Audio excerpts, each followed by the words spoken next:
봄이 오나보다. 운동장 한가운데 꽃이 핀다. 누가 왔나보다. 교실마다 아이들 입가에 웃음꽃이 피어난다. 태권도도 모르는데 태권무는 또 무언가. 언니 오빠들의 춤과 노래가 신기하다. 곱게 차려입었던 언니들의 새하얀 도복이 생경하다. 자, 이제 창세기를 모자이크 해보자. 첫째 날, 둘째 날. 너도 한 장, 나도 한 장. 다 합치면 창조의 완성. 하나님이 보시기에 좋을 하나의 작품. 너의 꿈도 접어보자. 내 이름도 적어보자. 첫째 꾸말이 둘째 꾸말. 언뜻 보면 모두 비슷비슷. 하지만 모두 다른 하나님의 작품들. 손으로 접은 비행기는 멀리 날지 못했지만 하나님의 손이 빚으신 너희는 분명 더 멀리 아름답게 나를 이랐다. 언제나처럼 손님들은 오가고 동동배는 오늘도 열심히 흡입, 압축, 폭발, 배기. 다들 오늘 하루도 수고하였다.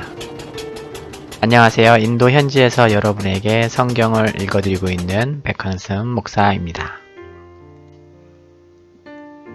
한 주간 잘 지내셨습니까? 저희도 은혜 가운데서 잘 지내고 있습니다.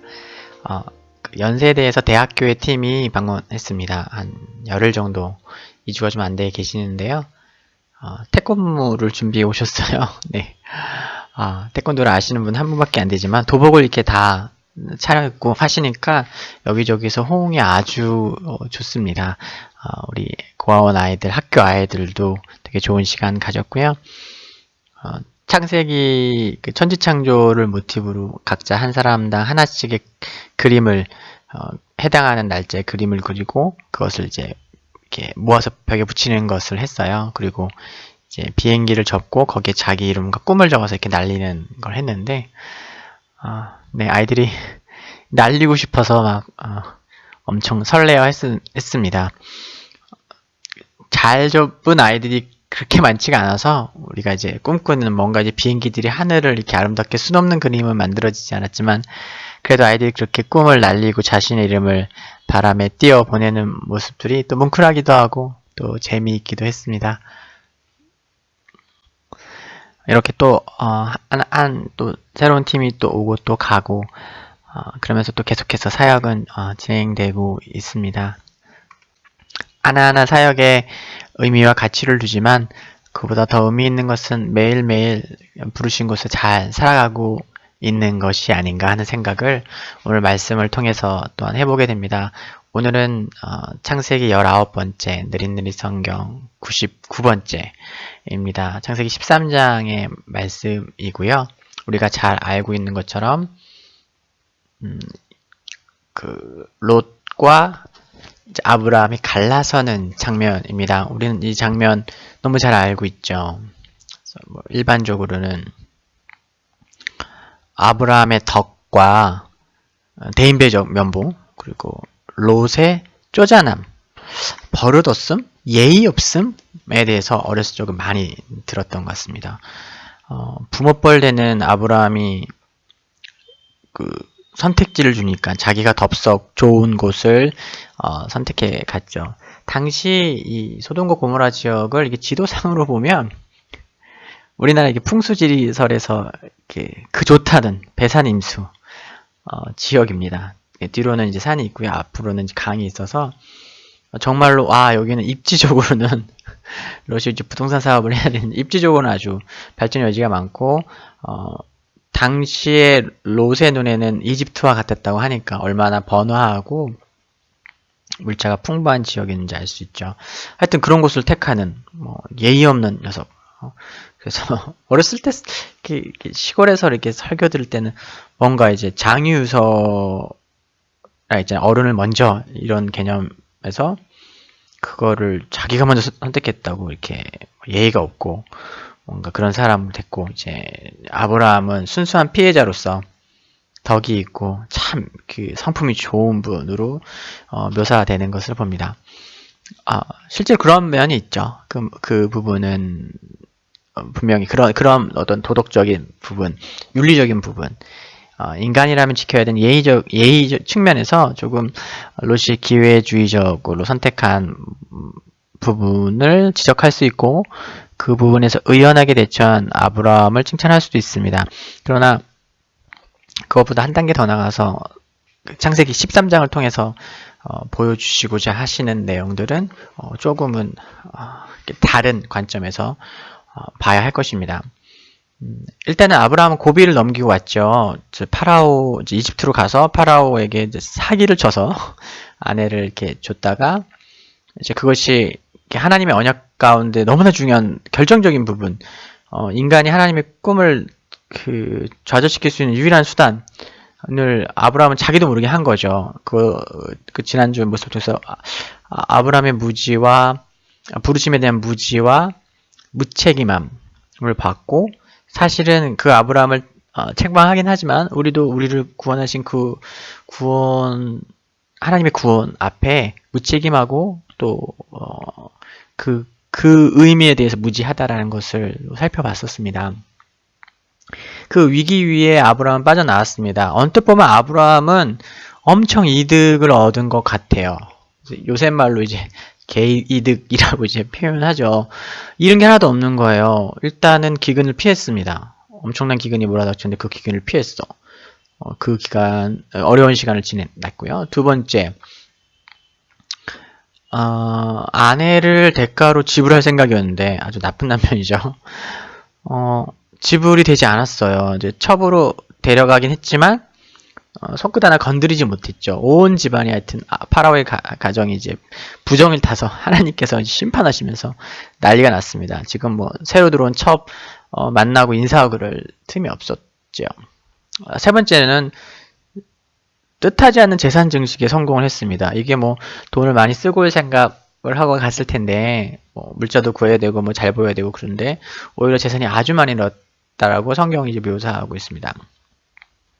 흔히 말하는 일석이조가 아닌 일석삼조, 돌 하나를 던져서 새 3마리를 잡은 격이 되었습니다. 하지만 오늘 말씀을 보면 그 재산 증식에 꼭 좋은 결과만을 낳지는 않는 것을 이제 볼 수가 있어요. 왜냐면 아브라함과 롯의 재산이 같이 늘었어요. 이제 아무래도 이제 아브라함이 재산을 많이 받으면서 롯에게 좀 더 떼어줬을 수도 있고요. 많이 후대를 받으면서 여러 명으로 이제 재산 증식을 했습니다. 직접적으로 받은 것 외에도 재산이 많이 늘었습니다. 이것이 좋은 결과로 나와야 되는데 오늘 말씀에서 그것이 보게 되지 않았습니다. 왜냐하면 사실 그렇게 재산이 들어오게 된 과정이 이제 순종을 통한 정상적인 방법이 아니라 뭔가 이제 정상적이지 않은 방법으로 되었던 거고, 그것을 아브라함이 어떤 잘한 행위라고 볼 수 있는 건 아니니까요. 어쨌든 재물이 들어왔습니다. 돈이 들어오고 나가고는 같이 중립적인 것이지만 그 돈이 들어왔을 때 그것에 대해서 반응하는 그 반응, 그 여건, 상황에 따라서 그것은 좋은 결과를 낳을 수도 있고 나쁜 결과를 낳을 수도 있죠. 오늘 본문에서는 그것이 나쁜 결과로 나왔어요. 어떤 결과냐면 롯의 가문과 가정과 그 아브라함 가정의 이제 다툼이에요. 롯도 한 가정을 이루고 있는 사람이었고 아브라함도 한 가정을 이루고 있었습니다. 물론 이제 롯은 거의 이제 아브라함의 양자와 같은 사람이라고 하는 것이 맞습니다.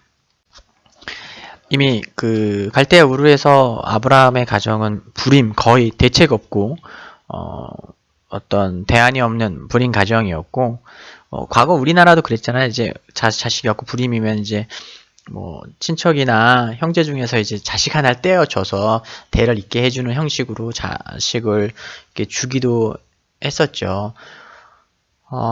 성경이 롯을 양자로 삼아서 왔다라고 직접적으로 표시하고 있지 않지만 정황을 살펴보면 양자인 것이 거의 확실합니다. 왜냐면 이제 갈대아 우르에서 나올 때도 롯을 데리고 나왔고요. 그리고 하란에서도 아버지를 놓고 나올지언정 롯을 놓고 나오지는 않았습니다. 롯의 부모가 일찍 죽어서 뭐 그랬다고도 이제 성경 이제 연수를 보면 좀 그런 부분이 보이긴 하지만 롯이 어린애가 아닙니다. 이미 가정도 이루었고요. 지금 여기는 본문에서 보면은 재산도 꽤 있지 않습니까? 그렇기 때문에 이제 재산이 없기 때문에 뭔가 고아와 같이 철없는 뭔가 이제 앞뒤 분간이 안 되는 애를 데리고 왔다는 느낌이 아니라 이미 롯도 그 장성한 나이였어요. 결혼도 했고 자기 재산도 좀 있었고요. 그렇지만 아브라함이 그렇게 한사코 데려올 수 있었던 것은 자식이 없는 아브라함에게 다음 대를 이어줄 후계자의 로서 롯의 역할이 있었기 때문이고 그런 관계가 있었기 때문이라고 볼 수 있습니다. 그런 관점에서 볼 때 롯과 아브라함이 이렇게 헤어지게 되는 것은 우리가 생각하는 것처럼 그렇게 간단한 문제가 아닙니다. 잠깐 데리고 있던 조카를 이렇게 떠나보내는 게 아니라 후계가 끊어지는 것 같은 아주 치명적인 상황인 거죠. 아브라함과 롯이 이제 가나안으로 다시 돌아왔을 때 그 네게브 지역으로 올라왔다라고 하죠. 베델 부근에서 베델과 아이 사이에 있는 그 어쯤에 있었다고 하는데 거기 이제 목초지가 부족했고 물도 부족했다고 합니다. 왜냐면 이제 두 양떼가 너무 컸고 그리고 이제 주변에 가나안 족속과 또 지금 뭐라 나와 있죠? 브리스 사람들도 있었다고 합니다. 그러니까 한정된 자원을 여러 공동체가 나눠야 한다는 의미가 있죠. 그래서 이제 문제가 터졌다라고 이야기합니다. 그렇지만은 무언가 어떤 자원이 부족했다는 것이 직접적인 원인이라고 이 갈등의 원인이라고 얘기하기는 좀 어려울 것 같아요. 그것은 현상이죠. 무슨 얘기를 하냐면 만일 지금 아브라함과 이삭이란다. 롯 가문은 계속 이동하고 있잖아요. 자신들에게 적합한 어떤 지역으로 충분히 이동할 수가 있어요. 그리고 극단적으로 흩어져 아예 갈라서자라도 할 수 있지만 지역적으로 이쪽 이쪽에 어느 정도 떨어져 지낼 수도 있는 거죠. 지금 이것이 분명하게 이게 갈등으로서 서로에게서 독립하게 되고 서로 이제 별개 떨어지게 된 것은 이미 그 안에 여러 가지 갈등들과 그런 상황들이 있었던 것을 보여주는 거고요. 지금 뭐 목자들이 싸운다, 양떼들을 먹일 것이 부족하다는 것은 현상적으로 지금 이 상황을 설명하기 위한 그리고 이제 뭐랄까요, 이 상황을 합리화하기 위한 하나의 도구밖에 되지 않습니다. 우리가 분명히 알 수 있는 것은 아브라함이 롯을 설득하는 것에 실패했다라고 볼 수 있습니다. 롯이 아브라함을 이해하기 어려웠을 거예요. 왜냐하면 아브라함도 자기를 이해하기 어려웠을 테니까. 하나님께서 언약을 주시고 이끌어내셨고 그것을 믿음으로 하나님이 인도하신 대로 가고 있지만 아브라함 역시 자기가 무엇을 하고 어디로 가야 되는지 정확하게 알지 못했어요. 그때그때 인도하심을 따라 가는 것 뿐이었죠. 그리고 우리가 살펴볼 수 있는 것처럼 롯을 이렇게 데리고 나왔던 면에서 너의 자손이 뭐 하늘의 별과 땅의 모래와 같이 많게 되겠다고 했을 때 그 자손을 아브라함이 갖고 있는 지식과 그 인식의 한계 안에서는 롯을 통해서 이렇게 퍼져간다라고 양자로 생각하고 있던 그를 통해서 퍼져나갈 거라고밖에 생각할 수 없었을 거예요. 실제 성경을 계속해서 읽어보면은 아브라함은 그 자식을 얻기가 어렵겠구나라는 생각을 계속하고 있었고 첫 번째 후계자로서 롯이었고 그 다음에 이제 그렇게 또 되지 않으니까 자신의 몸종으로 하고 있던 종이 자신의 가업을 이을 거라고까지 하나님 앞에 이제 고백하기도 했지요. 이제 그런 정황 가운데서 아브라함은 하나님이 약속하신 그 약속의 정확한 내용을 나중에 이제 그리스도까지 연결되는 내용을 이해하지 못했던 것은 말할 것도 없고 실질적으로 자기 당대 자기 몸을 통해서 자손이 나오고 그 자손이 이제 이렇게 번성하게 되는 그 과정 자체도 명확하게 이해하기 어려웠을 거예요. 알지 못했을 것입니다. 아브라함 설명할 수가 없었어요. 아직 자기 자신도 모르기 때문에 스스로 걷기에도 버거운 그 길을 혈기 넘치는 롯에게 설명하기는 어려웠을 것입니다. 다시 한번 하나님을 향한 믿음은 안갯길처럼 모호하고 삶의 현실은 묵직하게 숨통을 조여오는 것이죠. 누적돼 있던 어떤 갈등이 이제 어떤 현상을 통해서 폭발하게 되죠. 우리들이 같이 지내기 어렵겠군요, 삼촌. 우리 재산도 많고 당신 재산도 많습니다. 이 갈등의 골의 깊이를 추론하기는 어렵지 않습니다. 아브라함이 굳이 우리가 남이냐 그만 싸우자라고 이야기할 정도가 되었고 우리가 흩어지자. 그런데 너가 원하는 대로 내가 다 해줄 테니까 너가 가고 싶대 너가 가라 라고 해야 할 정도로 그 갈등의 골은 깊고 깊었던 것으로 보입니다. 그렇지 않다면 대안을 마련해야 하는 거죠. 근데 아브라함이 설명할 수 없었던 거예요. 아브라함이 설득할 자신이 없었던 거예요. 도대체 어쩌자는 건가. 무언가 설명할 말이 있으면 롯을 잡았겠죠. 아니 어쩌면 성경에서 다 이야기하고 있지 않지만 여러 번 여러 가지 상황에서 설득을 하고 이야기를 했지만 서로 아는 거죠. 이걸로는 되지 않는다. 라는 것을 알았던 것이죠. 아브라함의 후계자가 되어야 했던 적어도 아브라함의 생각 가운데서는 그랬던 롯은 독립을 선택합니다. 그런 롯을 바라보는 떠나가는 롯을 바라보는 아브라함의 심정을 생각해보면 그냥 속 시원하다 뭐 이 정도 혹은 안타깝다 이 정도로는 결코 설명할 수 없는 것이라고 생각이 듭니다. 왜냐하면 남은 혈육의 유일한 혈육이 이제 롯이었어요. 후계자라고 생각했고 그러면은 많은 것을 투자했겠죠. 많은 마음을 줬겠고 생각을 나눴겠고 그러나 자신이 갇혀있는 한계 하나님의 부르심이 있지만 인도 계시지만 정작 그 부르심의 핵심이 되는 사례를 이렇게 자신의 생명을 유지하고자 파라오에게 첩으로 넘길 정도로 정확한 이해가 없는 사람이었으니까요. 그러나 어쨌든 자신의 후계자를 했던 그 롯이 떠나는 모습을 보면서 아주 그 마음이 정말 황폐해졌을 거라고 저는 생각합니다. 제가 표현한 것처럼 이제 그 강연에 써놓은 것처럼 이제 정말 모르겠다. 난 정말 모르겠다. 라는 심정으로 정말 자포자기하고 마음이 허망하고 슬프고 또 어쩌면 분노가 일어났을지도 모르겠습니다. 그리고 하나님을 향한 모든 부정적인 감정이 없었다 손 치더라도 막막했을 거라고 생각이 돼요. 왜냐면 하나님의 약속이 있잖아요. 근데 그 약속을 아브라함이 생각하는 그 수준에서 이룰 수 있는 유일한 어떤 조건. 그러니까 쉽게 얘기하면 하나님이 나를 탐낼 만한 유일한 조건이 하나가 나를 버리시지 않고 계속해서 붙들 수 있는 유일한 조건 중에 하나가 롯이라고 생각할 수 있잖아요. 자손이 있으니까. 근데 지금은 그렇지 않아. 불임이야. 그런 상황에서 롯마저 갔으면 자신은 하나님의 그 언약을 성취하는데 기여할 수 있는 것이 1도 없는 거죠. 75세가 넘어버린 아브라함과 65세가 넘은 사례가 과연 젊은 날에도 생산 능력이 없었던 사례에게 이제 와서 무슨 어떤 기대를 했겠습니까? 어쩌면 아브라함은 저기 떠나가는 롯의 뒷모습을 보면서 저 무리의 그 뒷공무니가 더 이상 눈에 보이지 않게 되면 난 자리 털고 다시 갈대우르로 돌아가겠다라는 생각을 했을 수도 있습니다. 그 황폐한 마음, 허탈한 마음, 무기력, 답답함, 그 현장 속에서 그런 상황 속에서 하나님이 이렇게 치고 들어오십니다.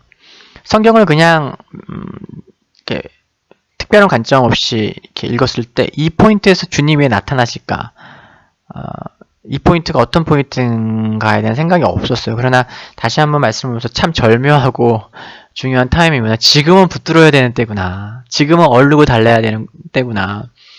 아브라함이 아무리 무지하고 부르심에 대해서 그 무책임한 자일지라도 지금 포인트에서 하나님 잡아주시지 않으면 안 되는 거예요.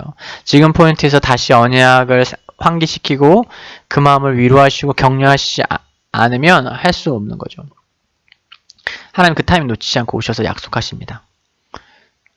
이제까지 몇 번의 약속했던 그 약속을 반복하십니다.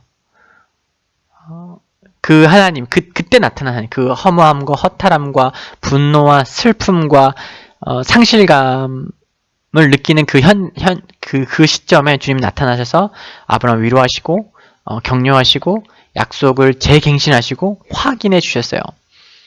성경 그 이후에 아브라함이 다시 여호와의 제단을 쌓고, 제가 계속 족보 얘기하지만, 아벨과 같은 하나님의 거룩한 백성들의 계열이 하는 그 특징적인 행동, 예배드리고 하나님을 찾는, 여호와 이름을 부르는 그 행동을 하는 것을 통해서 그가 가장 낙심한 그 상황 가운데서 여호와를 찾는 여호와의 백성으로 남아있게 되는 모습을 우리에게 보여주십니다. 어떻게 이게 가능할 수 있었을까? 요즘은 뭐 그런 표현도 있대요. 왜 때문에? 도무지 이제 그 이유를 납득이 안 될 때 왜 때문이라는 이제 표현을 쓰더라고요. 어떻게 아브라함이 이렇게 남을 수 있었을까? 생각해 보게 됩니다.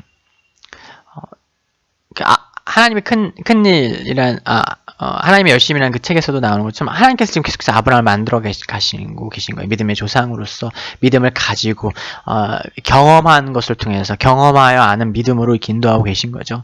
하나님 실수할 때 덮어주셨죠. 마음이 상할 때 위로해 주셨죠. 소망이 보이지 않을 때 길을 제시해 주셨습니다.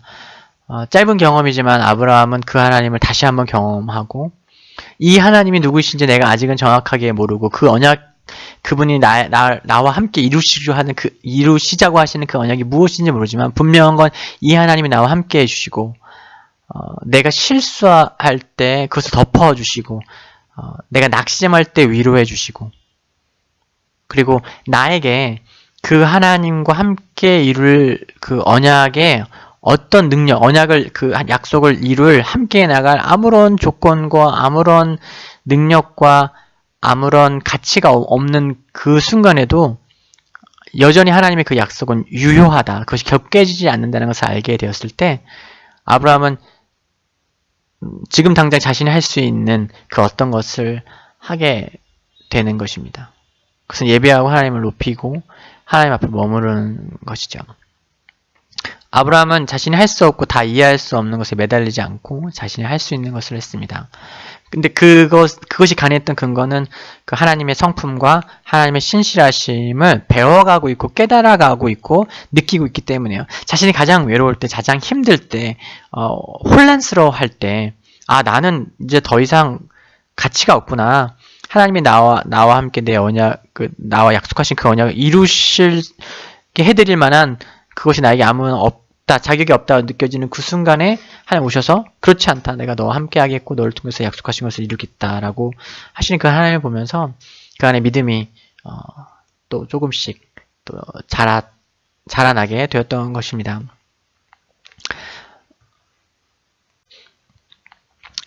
그렇습니다. 저 역시 마찬가지이죠. 하나님이 저를 탐내실 만한 이유가 하나도 없습니다. 제가 아니면 이렇게 못하실 일도 아무것도 없습니다. 이렇게 살다 보면, 이렇게 열심히 하려고 하다 보면 이제 깨닫게 되죠. 내 안에 선한 것이 없고, 덕이 될 만한 것이 없고, 내가 이렇게 막 보태어서 내가 잘해서 하나님이, 얘를 좀 써야 이렇게 꼭 할 수 있겠구나 하실 만한 것이 없지만, 하나님은 나와 함께 하시고 하나님은 나와 그 일들을 이루시는구나. 그렇기 때문에 나의 질문도 내가 할 수 없고 이룰 수 없고 다 이해할 수 없는 것에 붙들려서 씨름하는 것이 아니라 오늘 내가 할 수 있는 것을 하고 오늘 나를 부르신 그곳에 머무르는 것이죠. 그래서 계속해서 하나님께, 하나님 내가 어디 있어야 됩니까? 내가 무엇을 해야 됩니까? 지금 보여주신 그것에 전력을 하는 것이 나의 부르심이고, 어디에 있든지 예배자로서 이렇게 서 있는 것, 하나님을 예배하는 사람으로서 서 있는 것, 두려워하지 않고, 삶에 매몰되지 않고, 나에게 이렇게 덕이 되거나 손해가 될지라도 그것을 하나님을 믿음으로 넉넉히 감당할 수 있는, 아브라함이 그랬던 것처럼 할 수 있는 믿음을 주님께서 원하시고, 그것이 제가 할 수 있는 유일한 것입니다. 성도의 삶이 다 그렇다고 저는 믿습니다. 각자를 부르신 현장과 그 부르심의 내용들이 있죠. 하나님 우리를 탐내셔서 우리가 아니면 되지 않을 일이 있기 때문에 우리를 부르신 것이 아니라 우리를 사랑하시고 그 신실하신 그 성품을 통해서 이루시고자, 그런데 혼자 하시지 않고 같이 우리와 함께 이루시고자 하나님께서 우리를 부르셨습니다. 다시 한번 스스로에게 내가 부르신 곳에 있고 하나님이 원하시는 일을 하고 있는가, 나 스스로 할 수 없고 다 이해할 수 없는 것을 내버려두고 나를 부르신 곳에서 내가 할 수 있는 그것을 하자라고 다짐하면서 오늘도 선교지에서 또 일선의 실무의 일과 아이들을 만나는 일과 가르치는 일과 또한 일상에서 동네를 거닐고 차를 타고 드라이버를 운전수를 만나고 대하고 하는 모든 현장 가운데서 그렇게 예배자로 하나님을 의지하는 자로 살아가려고 합니다. 여러분 한 주간 승리하시고요. 힘내시고요. 한국은 많이 춥다고 하는데 감기 조심하십시오. 다음 주에도 하나님 말씀 가지고 여러분 찾아뵙도록 하겠습니다. 사랑하고 축복합니다.